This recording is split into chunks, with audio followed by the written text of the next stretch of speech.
Hello everyone, তো চলে এসেছি ছোট্ট একটা ব্লগ নিয়ে।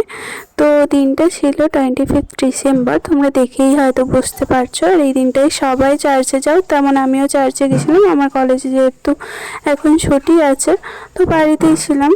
তো বর্ধমানের চার্চে, তোমরা যারা বর্ধমান থেকে দেখছো তো চার্চটা দেখে নিশ্চয়ই চিনতেই পারবে, আর অনেকে হয়তো গেছিলেও।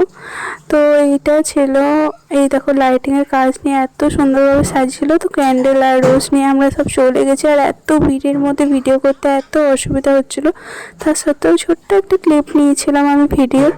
তো এই দেখো এখানে আমার মাও রোজ দিচ্ছে, আর এই রোজ দেওয়ার টাইমে আমি ছিলাম না, এই ক্লিপটা নিয়েছিল রূপসা। তো তারপর আমাকে ডাকলো মা যে তুই রোজটা দিয়ে আয়। দেন আমি ফটো সেশন শেষ করে আমি রোজ দিতে চলে গেছিলাম। তারপর আমি একটু প্রে করে নিলাম গডের কাছে। দেন আমি একটু ভিডিও বানাচ্ছিলাম, তো মা দেখছে যে ফটো তুলছি নাকি, তো ভিডিও করছে দেখে মা আবার চলে গেছিলো। আর এই দেখো রূপসা যার সাথে আমি গেছিলাম ওখানে। তো এই দেখো ফটো সেশন শেষ করে মা বললো চ ক্যান্ডেলটা দিয়ে আসি। আর এত ক্যান্ডেলের মাঝে না আমি ক্যান্ডেলটা ঠিক মতো পৌঁছাতে পারিনি, তো মাই বসিয়ে দিচ্ছিলো আমারটা। তো তারপর আমরা ক্যান্ডেল দিয়ে, আর এত সুন্দর লাইটিংয়ের কাজ করেছিল, আমি তো ফটো তুলতেই ব্যস্ত ছিলাম।